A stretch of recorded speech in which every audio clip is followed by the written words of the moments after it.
Assalamualaikum warahmatullahi wabarakatuh. Alhamdulillahirabbil alamin. Allahumma sholli ala sayyidina Muhammad wa ala ali sayyidina Muhammad.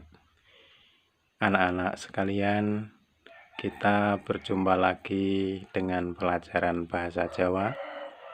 Ini adalah video yang kedua yang setelah kalian ikuti. Jadi kalau yang tidak libur sudah mengikuti 2 video dengan video ini. Pada kesempatan kali ini kita akan membahas pelajaran yang pertama, tapi ini sekedar pengantar saja karena pada hakikatnya nanti yang akan mempelajari secara detail atau secara rinci adalah kamu sendiri.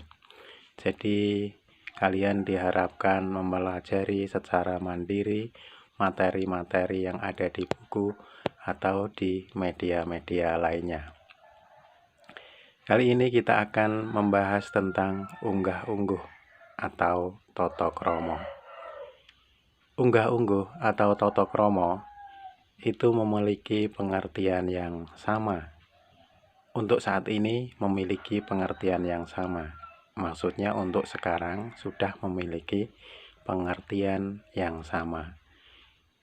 Toto kromo sama dengan unggah-ungguh, unggah-ungguh juga sama dengan toto kromo. Tapi perlu kalian ketahui bahwa sebenarnya unggah-ungguh dan toto kromo pada zaman dahulu itu dibedakan. Jadi antara unggah-ungguh dan toto kromo itu tidak sama. Itu kalau zaman dahulu. Tapi baiklah kita beri pengertian sedikit toto kromo dan unggah-ungguh zaman dahulu, yaitu agar kalian mendapatkan gambaran yang utuh. Jadi tidak ujuk-ujuk langsung seperti sekarang. Kalau zaman dulu yang namanya unggah-ungguh itu terkait dengan bahasanya. Sedangkan toto kromo itu terkait dengan gerak tubuh.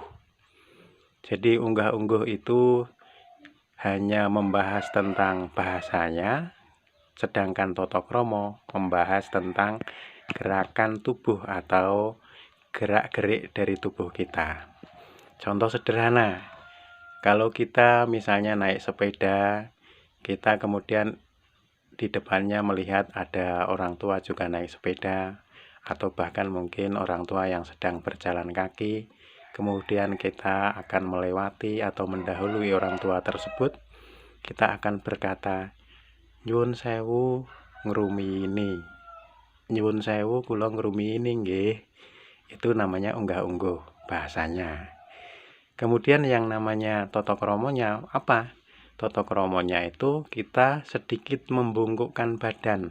Walaupun kita sedang naik sepeda, kita sedikit membungkukkan badan. Itu namanya toto kromo. Nah, sekarang ini antara unggah-ungguh dan toto kromo itu sudah menjadi satu. Toto kromo ya unggah-ungguh, unggah-ungguh ya toto kromo. Apa artinya unggah-ungguh itu? Apa artinya toto kromo?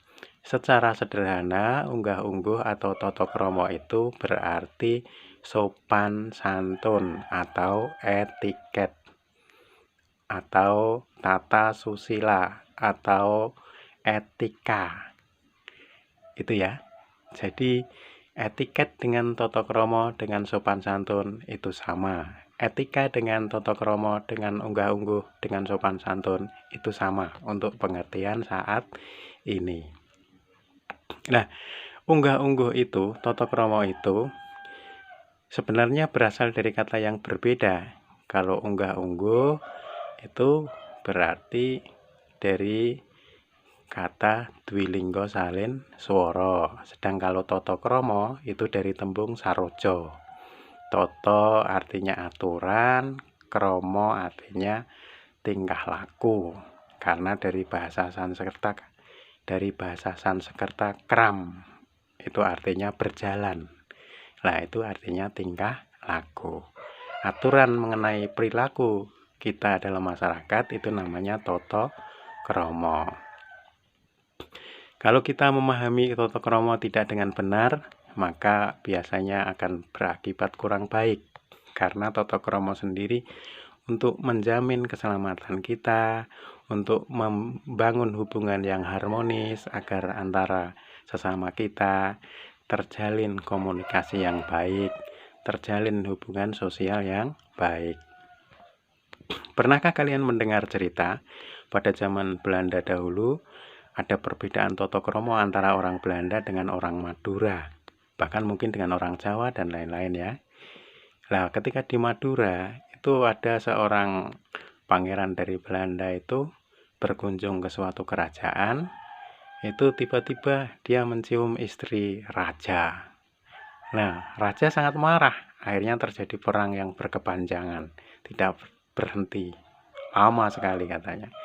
Padahal maksud orang Belanda itu sebenarnya ingin menghargai raja, karena kalau di barat sana katanya kalau mencium istri dari teman yang hormati itu suatu etika atau suatu etiket yang baik.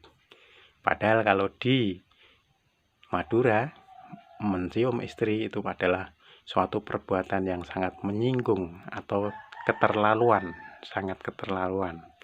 Nah, jangan sampai kita tidak mengetahui tata krama atau unggah-ungguh di suatu daerah, karena biasanya ada unggah-ungguh atau tata krama yang bersifat kedaerahan. Jadi desa mawa cara, negara mawa tata. Itu ungkapan yang sering kita gunakan untuk menggambarkan adanya perbedaan masing-masing daerah dalam hal unggah-ungguh atau tata krama. Apa perlunya kita mempelajari tata krama? Apa perlunya kita mempelajari unggah-ungguh? Ada suatu tembang yang saya pernah diajari oleh Bapak Mukidi Adi Sumarto yang sekarang sudah almarhum. Itu saya masih ingat, itu insya Allah menjadi kegunaan dari kita menggunakan unggah-ungguh atau tata krama itu sendiri. Tembangnya kira-kira berbunyi seperti ini. Dedalane guna lawan sekti, kudu andhap asor, wani ngalah luhur wekasane, tumung kula yen dipun dukani, bapang den simpangi, ana catur mungkur.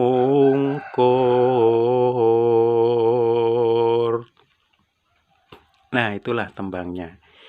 Kalau kita artikan di dalam bahasa Indonesia secara sederhana begini.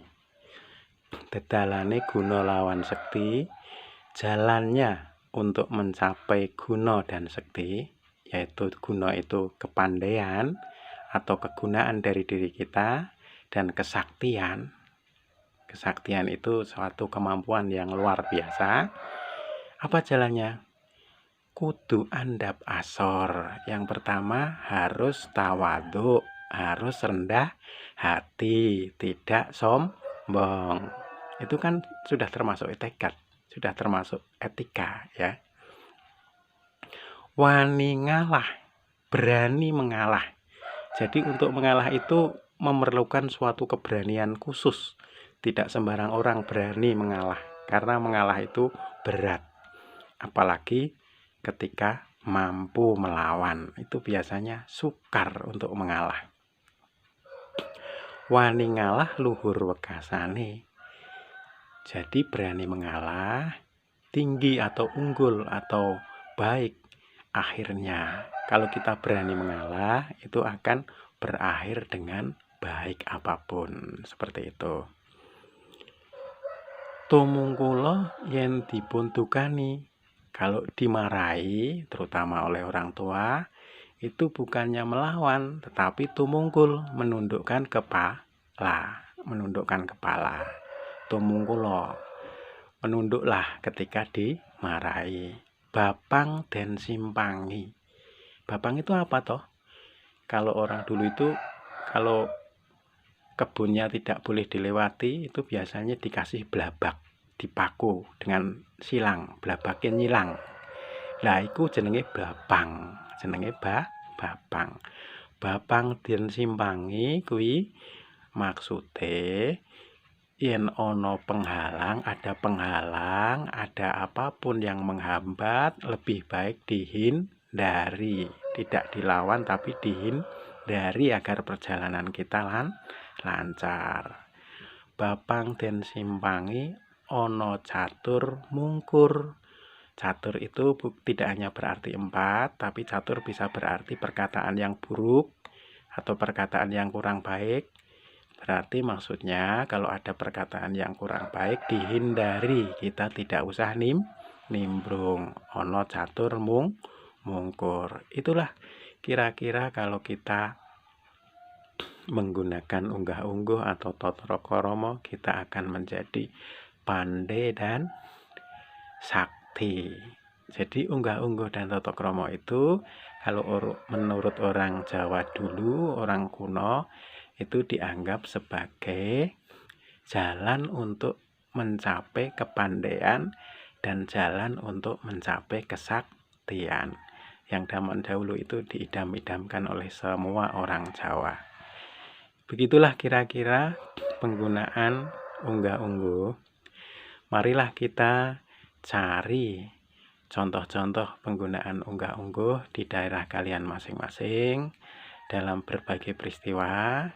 Kemudian nanti kamu data atau kamu inventaris apa saja bentuknya. Ya. Kalau tadi saya hanya memberi contoh ketika kita mendahului. Demikian juga kalau kita mau lewat di depan orang tua, bukan hanya orang tua ya, atau orang lain yang sedang duduk atau sedang berada di pinggir jalan dan sebagainya, kita membungkukkan badan. Itu namanya toto kromo. Sambil tangan kita yang satunya diturunkan ke bawah, agak ke bawah mendekati kaki kita, sambil kita bilang nyuwun sewu nderek langkung. Kalau dalam bahasa Indonesia ya permisi numpang lewat, seperti itu. Demikian yang dapat saya sampaikan. Untuk tugasnya silakan menginventaris etiket atau unggah-ungguh atau tata krama di daerah kalian masing-masing. Tidak usah diterangkan, tapi cukup didaftar saja. Oh, ini ada unggah-ungguh ini, ada unggah-ungguh ini.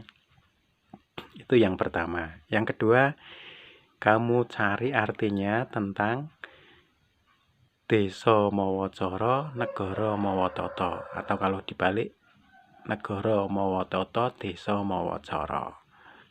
Nanti kalian lihat urutan yang benar desa mawa cara, negara mawa tata, atau sebaliknya negara mawa tata, desa mawa cara. Itu kemudian kalian cari artinya. Yang berikutnya, tugas yang ketiga adalah kalian mencatat teks tembang yang tadi sudah saya tembangkan. Cari di internet atau di mana monggo. Dan kamu sebutkan itu tembang mocopat itu termasuk jenis tembang apa. Itu ya tugasnya. Saya kira untuk kali ini kita akhiri pembelajaran hari ini. Kita cukupkan sekian. Jangan lupa bukunya yang bagian-bagian depan mulai dibaca ya. Kan kalian sudah diberi pinjaman buku perpustakaan. Silahkan digunakan. Nah, itulah cara kalian mempelajari secara detail. Jangan lupa kalau mempelajari buku bahasa Jawa, dibuat catatannya. Ada ringkasan-ringkasan singkatnya. Marilah kita akhiri pertemuan kali ini dan kalian lanjutkan dengan mengerjakan tugas di buku catatan. Jangan lupa ya. Kita akhiri dengan salam billahi taufiq wal hidayah. Assalamualaikum warahmatullahi wabarakatuh.